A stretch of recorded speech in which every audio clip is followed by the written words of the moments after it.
করেছি এবং আমরা শিশু রক্ষা নীতিমালা এবং জেন্ডার নীতিমালা তৈরি করেছি। এছাড়াও আমরা মাদকাসক্তি ও বাল্যবিবাহ রোধ করার জন্য কাজ করে যাচ্ছি এবং ভবিষ্যতেও যাব।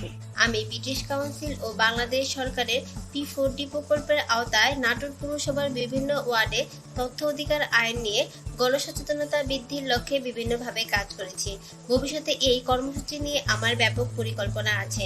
আমি এলাকার ছাত্র, যুব, সাধারণ মানুষকে নিয়ে উঠান বৈঠক, ছাত্র সমাবেশ ও লেমপ্লেট বিতরণের মাধ্যমে জনগণকে সচেতন করতে চাই। আমাদের এলাকার কোনো মানুষ যেন তথ্য সেবা পেতে হয়রানি না হয়, এই জন্য আমি কিছু কাজ করতে চাই। মসজিদে নামাজের পূর্বে মুসল্লিদের সামনে বক্তব্য, সভা, সেমিনারে উপস্থিত হয়ে বক্তব্যের মাধ্যমে তথ্য অধিকার আইন সম্পর্কে সচেতনতা বাড়াবো। আমরা ইউনিয়ন পরিষদে, উচ্চ বিদ্যালয়ে এবং গ্রামের বিভিন্ন বাড়ির উঠানে ক্যাম্পেইনের মাধ্যমে জিআরএস সম্পর্কে ধারণা দিয়েছি সকল শ্রেণীর মানুষকে। বর্তমানে যে সকল সরকারি বেসরকারি সেবাদানকারী প্রতিষ্ঠান আছে সেই সব প্রতিষ্ঠানের সেবা নিতে গিয়ে তারা কোনো প্রকার ত্রুটি বা অনিয়ম দেখলে খুব সহজে জিআরএস এর মাধ্যমে অভিযোগ করতে পারে। আমরা মাগুরা কমিউনিটি ক্লিনিকের সেবার মান নিশ্চিতকরণে স্যাপ গ্রহণ করি। জাতীয় শুদ্ধাচার কৌশলের আলোকে স্যাপ বাস্তবায়নের ফলে এই কমিউনিটি ক্লিনিকের সেবার মান নিশ্চিত হয়েছে। জনসাধারণ ও স্বাস্থ্যকর্মী উভয়ের মধ্যেই সচেতনতা বৃদ্ধি পেয়েছে। আমরা প্ল্যাটফর্মস ফর ডায়ালগ প্রকল্পের সোশ্যাল অ্যাকাউন্টেবিলিটি টুলস এর আলোকে এলাকার সকল কমিউনিটি ক্লিনিকের সেবার মান নিশ্চিত করতে চাই। আমি আমার কর্ম এলাকায় সমাজের পিছিয়ে পড়া জনগোষ্ঠীর জীবনমান উন্নয়ন করার জন্য কাজ করতে চাই। বাংলাদেশের একজন নাগরিক হিসাবে সরকারি অ্যাকাউন্টেবিলিটি টুলস, বিশেষ করে তথ্য অধিকার আইন ব্যবহার করছি। মানুষকে সরকারি বেসরকারি তথ্য পেতে কিভাবে তথ্য ফর্ম পূরণ করতে হয় সে বিষয়ে সহযোগিতা করছি।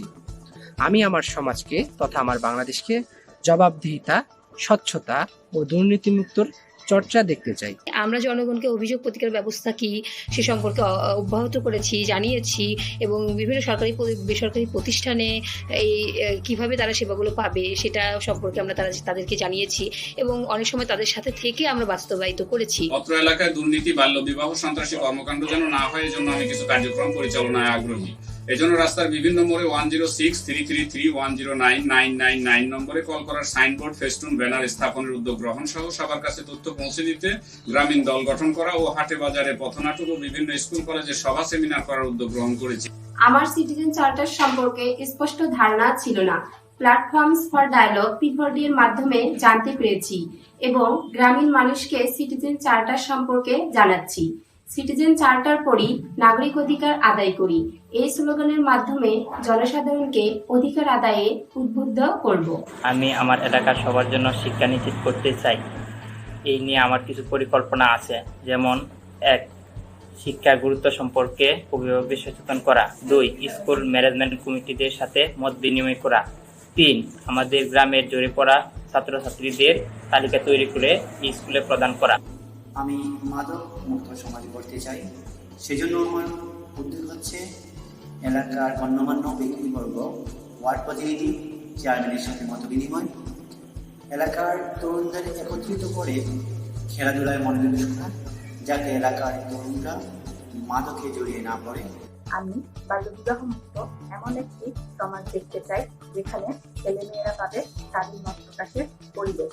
বাল্যবিবাহ প্রতিরোধে সুশীল সমাজকে সাথে নিয়ে সভা সমাবেশ, র্যালি ইত্যাদি উদ্যোগগুলো আমি নিতে চাই। আমি আমার সমাজে মানসম্মত শিক্ষা নিশ্চিত করতে চাই এবং ঝরে পড়া শিক্ষার্থীদের পুনরায় বিদ্যালয়মুখী করে তুলতে চাই। সেক্ষেত্রে আমার পরিকল্পনা হলো বিভিন্ন বিদ্যালয়ের শিক্ষক, অভিভাবক এবং ম্যানেজিং কমিটির সদস্যদের সাথে মত বিনিময় করা এবং ঝরে পড়া শিক্ষার্থীদের অভিভাবকদের সাথে আলোচনা করে তাদের পুনরায় বিদ্যালয়মুখী করে তোলা এবং শতভাগ শিক্ষার হার নিশ্চিত করা। আমি গত কয়েকদিন আগে ইউনিয়ন পরিষদে যাই একটা ট্রেড লাইসেন্সের জন্য। ওইখানে নির্ধারিত সিটিজেন চার্টারের ফি আছে 250 টাকা, কিন্তু ওইখানকার কর্মকর্তা আমার কাছে দাবি করে 500 টাকা। আমি অতিরিক্ত ফি দিতে অনীহা প্রকাশ করলে উনি আমাকে ট্রেড লাইসেন্স দিবে না বলে যান। তখন ওনাকে আমি বলি তাহলে আমি অভিযোগ নিষ্পত্তি কর্মকর্তার নিকট অভিযোগ করব। এই কথা বলার পরে উনি ভয় পেয়ে আমাকে নির্ধারিত ফি রেখেই আমাকে ট্রেড লাইসেন্স দিয়ে দেয়। আমি বাল্যবিবাহ মুক্ত সমাজ দেখতে চাই। বাল্যবিবাহ মুক্ত সমাজ গড়তে আমার উদ্যোগগুলো হলো বাল্যবিবাহ বিরোধী কমিটি গঠন করা, কিশোরদের নিয়ে প্রতি মাসে কমিউনিটি মিটিং করা, স্কুল কলেজ পড়ুয়া ছেলে মেয়েদের নিয়ে বাল্যবিবাহের কুফল সম্পর্কে জানানো, ইউপি চেয়ারম্যান, মেম্বার, কাজী, মসজিদের ইমামদের নিয়ে বাল্যবিবাহ প্রতিরোধ মিটিং করা, জুম্মার দিন ক্ষুদ্র করার পূর্বে বাল্যবিবাহের কুফল সম্পর্কে আলোচনা করা, সামাজিক পরিবর্তন হিসেবে আমাদের গ্রামের সাক্ষরতার হার বৃদ্ধি করা অতীব জরুরি। এক্ষেত্রে আমার পরিকল্পনা হলো আমি এবং আমার বন্ধুরা মিলে আমাদের এই ইউনিয়নে একটি বয়স্ক শিক্ষা কেন্দ্র স্থাপন করতে চাই, যেখানে শিক্ষা লাভের মাধ্যমে গ্রামের সাক্ষরতার হার বৃদ্ধির পাশাপাশি বঙ্গবন্ধু স্বপ্নের সোনার বাংলা বিনির্মাণে যুবকদের কাঁধে কাঁধ মিলিয়ে গ্রামের বয়স্করা ঐক্যবদ্ধ ভূমিকা পালন করতে পারবে। কিছুদিন আগে আমি আমার জমি সংক্রান্ত কিছু তথ্য জানার জন্য ভূমি অফিসে গিয়েছিলাম। সেখানকার কর্মকর্তা আমাকে তথ্য প্রদানের অতিরিক্ত টাকা দাবি করেন। অতিরিক্ত টাকা কেন দেবো সে কথা জানতে চাওয়ায় উনি আমাকে তথ্য প্রদান অনিয়া দিয়েছেন। তখন আমি ওনাকে বললাম, তথ্য অধিকার আইন 2009 অনুযায়ী আপনি আমাকে অনুপযোগী তথ্য দিতে বাধ্য, অন্যথায় আমি আপনার বিরুদ্ধে অভিযোগ নিষ্পত্তি কর্মকর্তার কাছে নালিশ জানাবো। একথা শুনে উনি ভিডিও করলেন এবং আমাকে আমার তথ্য দিয়ে দিলেন। আমি মাদক মুক্ত সমাজ দেখতে চাই, তাই মাদক মুক্ত সমাজ গঠনের লক্ষ্যে আমি আমার বন্ধু বান্ধব এবং শিশু সমাজকে সাথে নিয়ে সভা সমাবেশ, র্যালি, মানববন্ধন ইত্যাদি গ্রহণের উদ্যোগ নিতে চাই। আমি মাদক মুক্ত যুব সমাজ দেখতে চাই, সেজন্য আমার কিছু পরিকল্পনা আছে, যেমন মাদকের কুফল সম্পর্কে এলাকার যুব সমাজকে সচেতন করা, মাদক প্রতিরোধে এলাকার যুবক ও গণ্যমান্য ব্যক্তিদের নিয়ে মাদক বিরোধী একটি কমিটি গঠন করা, আইন শৃঙ্খলা রক্ষাকারী বাহিনীর সহযোগিতা নিয়ে মাদক ব্যবসায়ীদের ধরিয়ে দেওয়া, মাদক যে কতটা ভয়াবহ সে বিষয়ে স্কুল কলেজের ছাত্রছাত্রীদের স্পষ্ট ধারণা দিয়ে লিফলেট বিতরণ করে সবাইকে সতর্ক করা। আমি আমার এলাকাকে মাদক মুক্ত করতে চাই, এই জন্য আমার কিছু পরিকল্পনা আছে, যেমন মাদকের ভয়াবহ কুফল সম্পর্কে মাদকাসক্ত, মাদক গ্রহণের ঝুঁকিতে আছে এমন ব্যক্তি এবং অভিভাবকদের সচেতন করা, মাদক বিরোধী ব্যাপক প্রচারণা চালানো, আইন শৃঙ্খলা বাহিনী ও স্থানীয় প্রশাসনের সাহায্য নেওয়া। আমি মাদক মুক্ত তারুণ্যে ভরপুর একটি সমাজ দেখতে চাই। মাদক মুক্ত সমাজই হোক তারুণ্যের অহংকার, এই স্লোগানকে সামনে রেখে সমাজের শিক্ষিত ব্যক্তিবর্গ, অভিভাবক এবং তরুণদের সাথে নিয়ে সামাজিক আন্দোলন গড়ে তুলতে চাই। তরুণদের মাদক থেকে দূরে রাখতে তাদের জন্য খেলাধুলা, সাংস্কৃতিক ও সৃজনশীল কর্মকাণ্ড এবং সুস্থ বিনোদনের সুযোগ তৈরির লক্ষ্যে কাজ করে যেতে চাই। নারী ক্ষমতায়ন প্রতিষ্ঠিত হলেও এখনো নারী নির্যাতন কমে যায়, বিশেষ করে গ্রামের নারীরা এখনো নির্যাতন। নারী নির্যাতন রোধ করার জন্য আমরা যুব সমাজ বিভিন্ন ধরনের উদ্যোগ গ্রহণ করতে পারি, যেমন নারীদেরকে নিয়ে সচেতনতামূলক উঠান বৈঠক, বিভিন্ন ধরনের সচেতনতামূলক নাটক, র্যালি ইত্যাদি। ভবিষ্যতে আমরা নারী নির্যাতন ও যৌতুক মুক্ত একটি সমাজ দেখতে চাই। আমি আমার কমিউনিটি ক্লিনিকের স্বাস্থ্যসেবা সকলের জন্য নিশ্চিতের লক্ষ্যে কাজ করব। এজন্য আমার প্রথম উদ্যোগ হচ্ছে উপজেলা হেলথ অফিসার কমিউনিটি ক্লিনিকের সাব কমিটি ও সুশীল সমাজের ব্যক্তিদের সাথে মতবিনিময় সভা করব। তারপর এলাকার সর্বস্তরের জনগণকে নিয়ে উঠান বৈঠক করে কমিউনিটি স্বাস্থ্যসেবা বিষয়ে অবহিত করব, যাতে গর্ভবতী মা, শিশু, কিশোর সহ সকলের জন্য সেবা পায়, সেই লক্ষ্যে কাজ করে যাব। আমি সমাজে পিছিয়ে পড়ার জন্য গোষ্ঠীদের নিয়ে কাজ করতে চাই।